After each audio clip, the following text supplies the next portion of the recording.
দুটি জিনিস মানুষকে সবচাইতে বেশি আল্লাহর জান্নাতে প্রবেশ করাবে।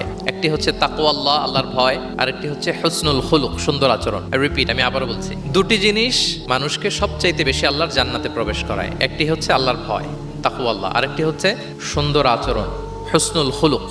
এখানে বলা হয়নি যে নামাজ মানুষকে বেশি জান্নাতে প্রবেশ করাবে, রোজা প্রবেশ করাবে, যাকাত করাবে, হজ করাবে, এমন কিছু বলা হয়েছে না, বরং সুন্দর আচরণ মানুষকে বেশি জান্নাতে প্রবেশ করায়। আমরা অনেক সময় ইসলামের এই এসেন্সটা ধরতে পারি না। দেখবেন যে খুব নামাজি কিন্তু খিটখিটে মেজাজের লোক, খুব নামাজি স্ত্রীর সাথে খারাপ আচরণ করে, খুব আল্লাহওয়ালা প্রতিবেশীর সাথে ঝগড়া ঝাঁটি, খুব নামাজি মানুষ কলিগের সাথে সম্পর্ক ভালো নাই। এরকম লোক আমাদের সমাজে আছে না নাই বলেন? তার মানে ইসলামের যে ট্রু এসেন্স এটা ধরতে পারে নাই।